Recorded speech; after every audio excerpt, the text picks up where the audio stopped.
Let me tell you something you might not be ready to hear. Your salary is a trap.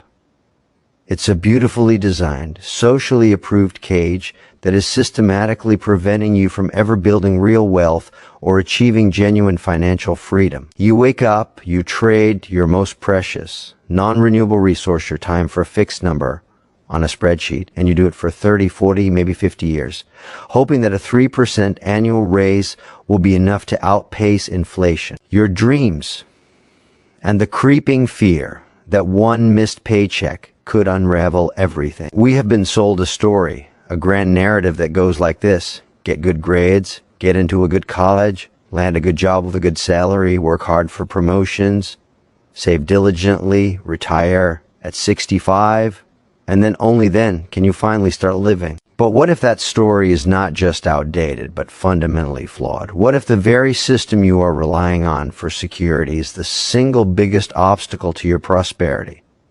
This isn't about hating your job or romanticizing reckless entrepreneurship. This is a data-driven, cold, hard look at the economic mechanics of modern employment. The truth is, a salary, by its very definition, is a cap on your earnings. It is a ceiling, a limit negotiated for your labor, your effort, your brilliance, your overtime, your solved problems. They all hit that ceiling. Meanwhile, the value you generate for the company you work for, the profits you help create, soar through the roof, benefiting shareholders and owners. You are paid for your time, not for the value you create. And in an economy that increasingly rewards scalable assets, trading time for money is the slowest, most risk-laden path to wealth there is. Consider this data point. According to numerous economic studies over the last 50 years, while worker productivity has skyrocketed due to technology, real wage growth for the average employee has remained nearly stagnant. The gains have overwhelmingly gone to capital, to the owners of assets, systems, and intellectual property. You are on the wrong side of that equation. You are the labor. And as long as you remain only labor, you are in a race against inflation, automation, and your own physical and mental capacity. The shocking reality is that relying solely on a salary makes you profoundly vulnerable. It creates a fragile, linear income model in a world that rewards nonlinear, scalable outcomes. One health crisis, one corporate restructuring, one industry disruption, and that single thread holding your financial life together can snap. This video is your wake-up call. We are going to dismantle the salary-only mindset brick by brick. Explore the psychological and financial frameworks that keep you locked in, and then, most importantly, map out the concrete. Actionable strategies you can start implementing today, while still employed, to transition from a pure consumer of paychecks to a builder of assets and a creator of multiple income streams. This is not motivational fluff. This is operational manual for your financial liberation. So if you've ever felt that nagging sense that there must be more, that you're running on a hamster wheel, you are absolutely right. And it's time to step off. The foundation of our understanding begins with the core psychology of the salary trap. It's engineered to feel safe, and that feeling is its most potent weapon. We are hardwired to seek security, to avoid uncertainty, and the modern salary, with its direct deposits, health benefits, and predictable pay cycles, perfectly exploits that wiring. It creates what behavioral economists call the status quo bias and loss aversion. The thought of losing the known, even if it's mediocre, feels far more painful than the potential gain of an unknown, possibly magnificent future. This is why so many people stay in unfulfilling jobs for decades. The devil, companies, and the broader economic system reinforce this through a powerful mechanism: the normalization of the trade. We are conditioned from a young age to see the time for money exchange as not just normal, but as the only legitimate way to earn a living. The language betrays us. We get a job, we earn a living. It frames employment as an end in itself, rather than one potential means to the actual end, which is a prosperous and autonomous life. This psychological prison is fortified by lifestyle inflation, also known as Parkinson's law, which states that expenses rise to meet income. As your salary creeps up, so does your rent, your car payment, your subscriptions, and your perceived social obligations. You upgrade your life in lockstep with your earnings, ensuring you remain just as dependent on the next paycheck as you were when you started. You become a more expensive, more polished cog, but a cog nonetheless. The salary, therefore, creates a golden handcuff, not just financial but psychological. It provides just enough comfort to stifle the desperation required for transformative action. Now, let's layer in the brutal mathematics. A salary is linear income. 1 unit of time, an hour, a month equals 1 unit of money.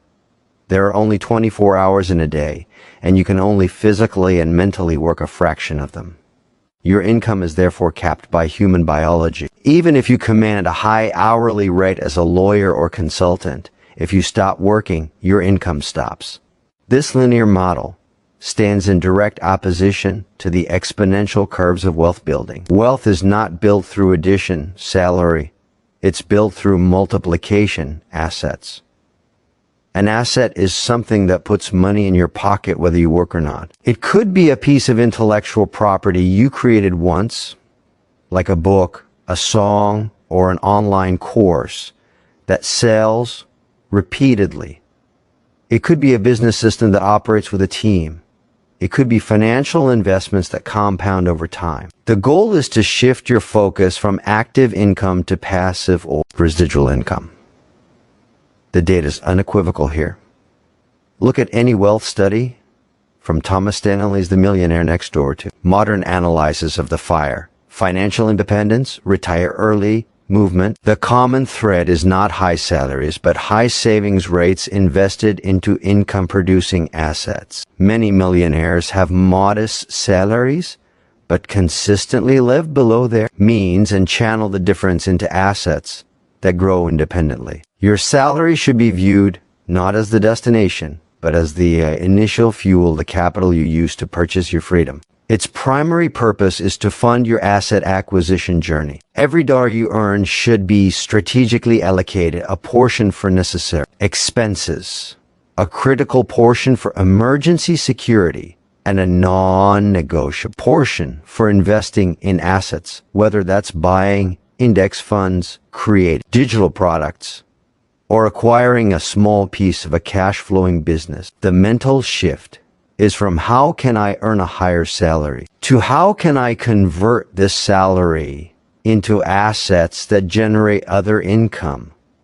This reframes your job. It is no longer your life's work. It is a temporary client, a source of raw material capital for your true life's work, which is building an economic engine for yourself and your family. This perspective dissolves resentment and instills strategy. You stop asking for a raise just to buy a nicer car.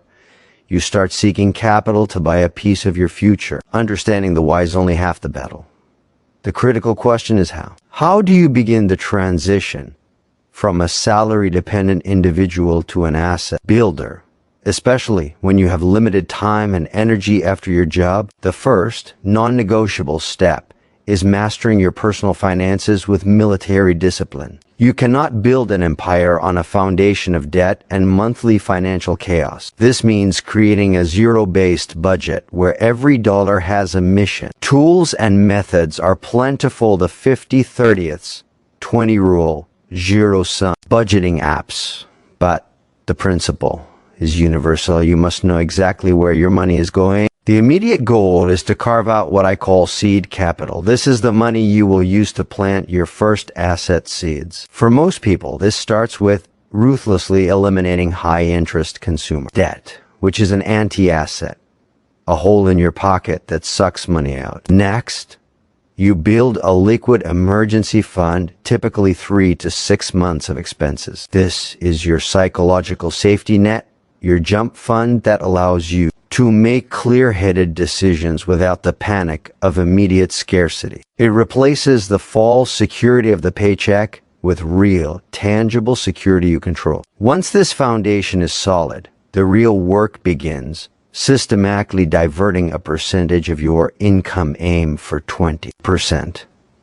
But start with 10% or even 5% into a separate account dedicated solely to asset acquisition. This is your freedom fund. This is not your savings for a vacation. This is the capital for your future income streams. Now, with seed capital growing, you enter the phase of parallel building. You must start a second job, not for another linear wage, but for nonlinear learning and creation. This is your nights and weekends project.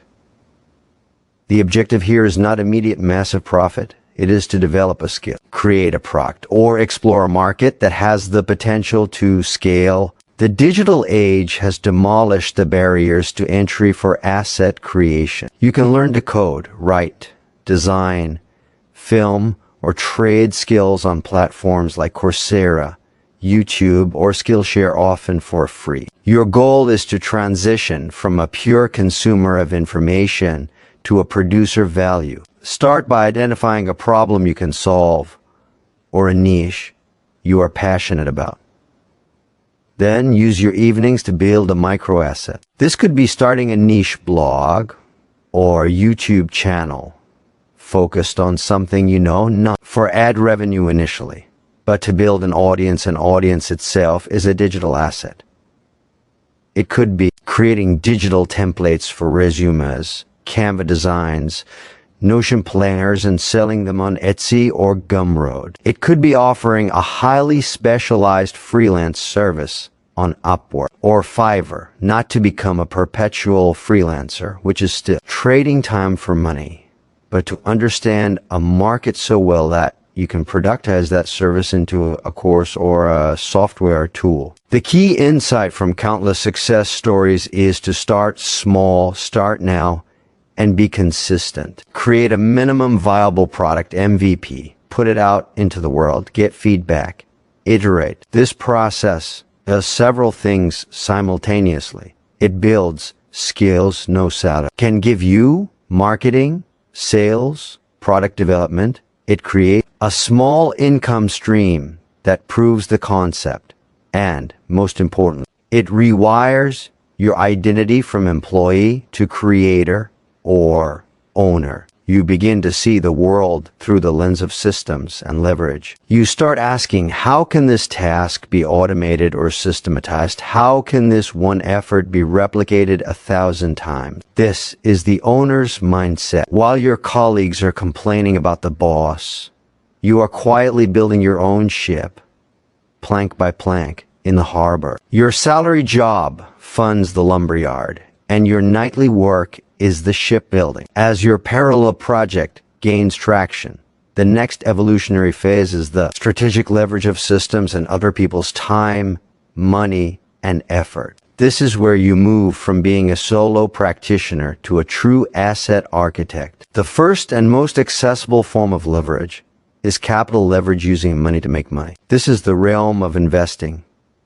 and it is not optional. The power of compound interest, which Albert Einstein allegedly called the eighth wonder of the world, is the most reliable wealth-building force available to the average person. Your freedom fund must be strategically deployed. For most, a low-cost, broad market index fund like an S&P 500 ETF is the foundational asset.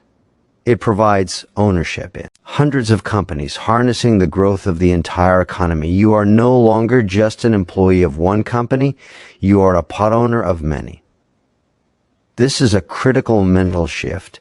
You are now on the capital side of the equation. Beyond the stock market, you can explore other forms of capital leverage, peer-to-peer lending, crowdfunding, real estate platforms, or eventually purchasing rental properties that generate cash flow and appreciate. The data from sources like the Federal Reserve Survey of Consumer Finances consistently shows that the primary driver of wealth for the upper middle and wealthy classes is not income from wages, but from investments, ownership, stakes in businesses, and real estate. The second form of leverage is code and content, creating digital assets that work for you 24/7. A software program, a mobile app, an online course, an ebook, a YouTube video, a podcast episode. These are assets you create once but can sell, license, or monetize indefinitely. The marginal cost of distributing one more copy is nearly zero. This is the definition of scalability. Your initial time investment creates a perpetual income-generating machine. The third and most powerful form of leverage is labor and team leverage. This is where you build or participate in a business system. You don't necessarily have to be the lone visionary founder. You can join a fast-growing startup for equity, become a key early employee with stock options, or partner with others whose skills complement yours. The principle is to have your financial outcomes tied to the growth and profits of a system, not just your personal hourly input. This also means learning to delegate and automate within your own projects. The first dollar you earn from your side project that you use to hire a virtual assistant to handle administrative tasks or a freelance developer to fix bugs is a monumental leap. You are now using capital, your profit, to buy time, someone else's, freeing you to focus on higher value activities like strategy and creation. This is the flywheel effect. Your salary funds your seed capital, which builds a small asset, which generates a small profit, which is reinvested into more leverage, more marketing, better tools, hired help, which grows the asset, which generates more profit. Slowly, then suddenly, the income from your assets begins to match, then supplement, and potentially even surpass your salary. At this point, you have options. You are no longer a hostage to your job. You can negotiate from a position of strength, work part-time, or make the leap to focus entirely on your asset portfolio. The fragility of the single salary has been replaced by the anti-fragility of a multi-stream income system. A common and dangerous misconception is that this journey is about working 80-hour weeks until you burn out. That is simply replacing one form of slavery for another. The ultimate goal is not just wealth, but freedom of time, location, and choice. Therefore, the philosophy of building must be rooted in sustainability and lifestyle design. This is where concepts like the 4-hour workweek by Tim Ferriss, though controversial in its specifics, offer a crucial insight. The goal is to maximize output and impact while minimizing unnecessary input of time through relentless efficiency and automation. This means applying the Pareto principle, the 80-20 rule, to everything you do. In your job, what 20% of your tasks produce 80% of the results?